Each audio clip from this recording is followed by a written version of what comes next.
rero tubonye abandi bashyitsi bahire baje nonaha ndetse bageze mu byicaro baringanirijwe, hari n'abandi baje kare bari muri mwe.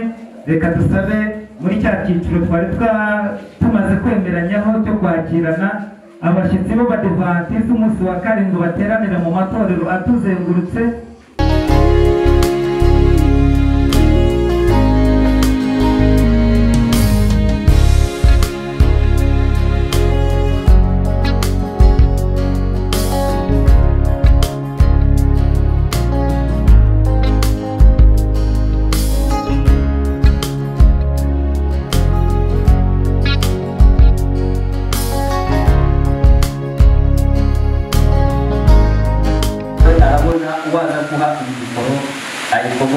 dukomeze imigabo tudakora kose Imana nziza kandi ibihe byose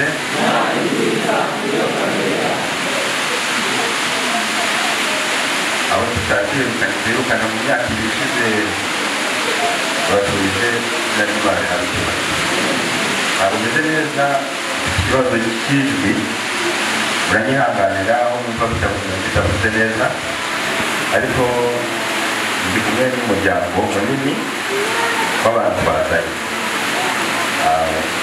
twaje tuje muri gahunda y'ubutabazi nk'uko babivuze ni gahunda ngaruka kwezi mu itorero ryacu ry'Abadivantisi b'umunsi wa karindwi aho dukusanya ubushobozi tugatabara imiryango cyangwa se abantu bafite ibibazo.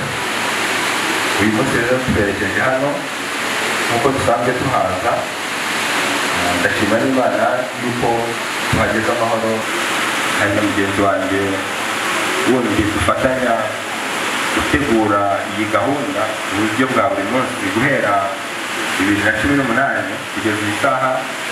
nawe ndaza kumuha umwanya agira icyo atubwira, noneho Imana tubana umugisha yuko dukorana mu biganza ngo dufatanye duterane ingabo ndavuga imiryango ndetse n'inzego zose zishobora kuba zibifitemo uruhare, zaba iz'itorero ryacu cyangwa hanze yacu. turashima Imana rero bajya kwicarira hagasigara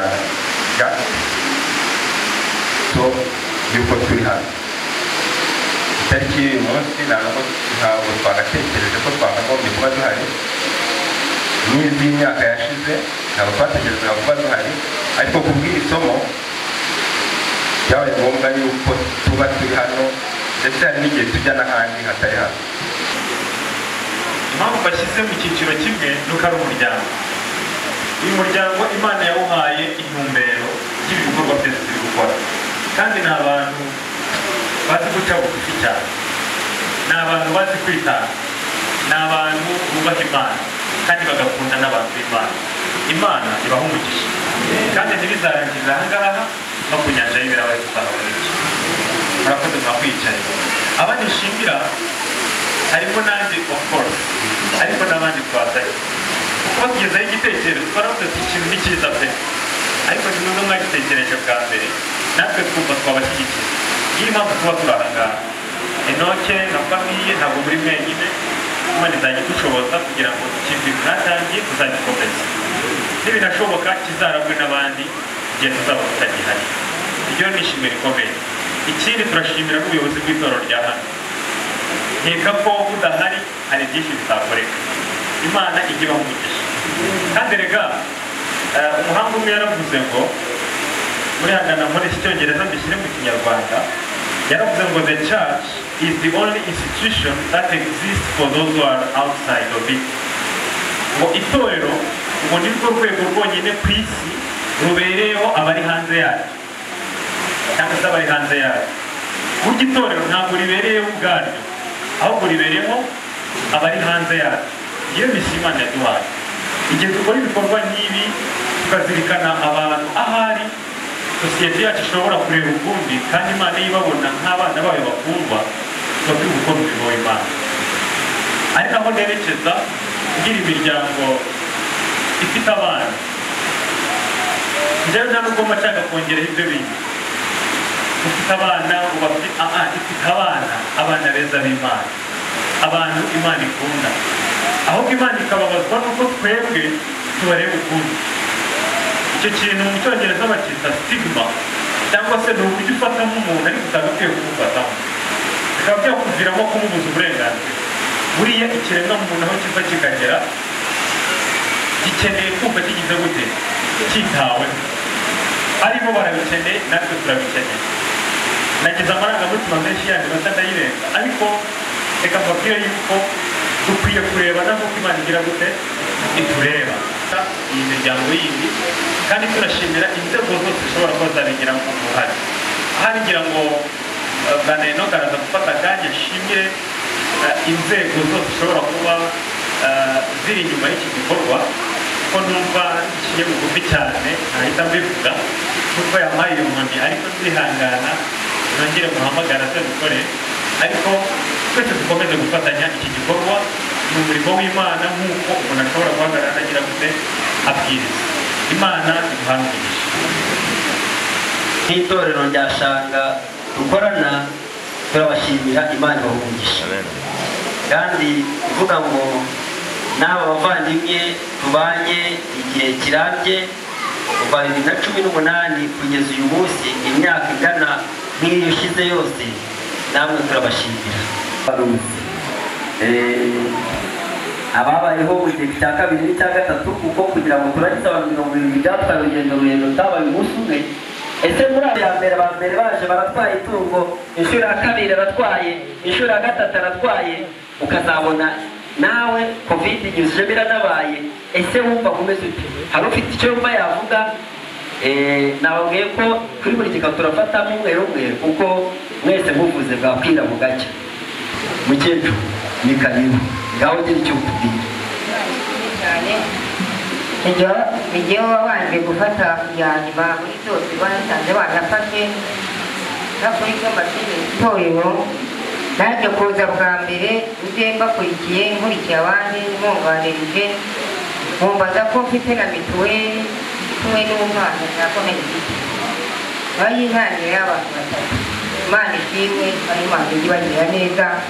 Namwe mujye mubona ubatera inkunga, umwana wamuteye inkunga n'agatungo yarakajyanye kutamwamwira mituweli, agatungo akajyana akarira arakanyuma nako bari basigaye, ariko nubwo bari basigaye kandi umumaro. Umwana wanjye yaje kwiga, ni umwuzukuru wanjye w'umukobwa, ntagira na se, mfite nyina wenyine. Bari bakamuye ngo tubane, ajya arwaye yaramugana agatsinda. Ndege nsanga ni umukene, nyina ari umukene, umupfakazi anatuye, yarakagurishije gushakira ibikorwa, gushakira ibyo ajya kwiga, bari mu mwaka wa kabiri yabaye n'uwabo. Abashinzwe mu izina rya Yesu baje gusaba Imana mbere na mbere yuko bari abantu neza, ikabaha umutima w'impuhwe, bakaba bakoreshwa n'Imana koko. Yewe nagize ikibazo ndageragezwa cyane, ariko Imana yakoresheje uriya miryango babajumaho, baraza bankorera ibintu byiza. Umwana wanjye banyishyuriye mituweli, bamuha n'inyunganirangingo.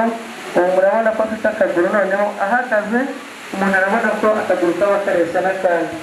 Gusa nyine murabona akaguru ukuntu kareshaga, ariko shimye Imana, shimye buriya miryango kuko yakoreye ubuvugizi, ikorera ubutabazi bukomeye cyane. Ntabwo nabura kubashima rero, kuko iyo itungo nari naribonye nubwo ryapfuye, ariko niyo n'ubutane warigitanije, ariko ndashima Imana kuko mwagize umutima w'ubutabazi. Imana ibabaze.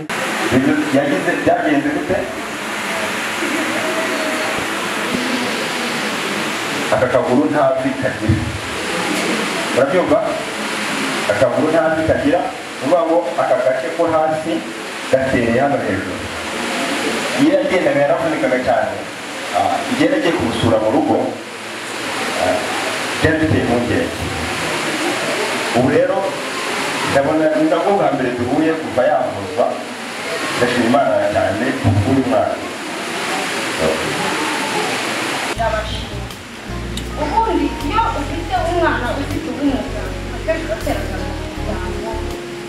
bakavuka bakakwita amazina ugasanga ntibyoroshye akenshi tukanita ariko maze kuhagera narishimye twareke ukuntu batwakiriye ni ukuri ntacyo bagendeye ko barebaga ko umwana ameze bakareba n'uko ibyangombwa abyujuje nta kintu bagendeye ko wavuga ngo ntagaragara shimye rero abadivaniste ko ari abantu beza cyane ni abantu bakunda Imana ndetse n'abantu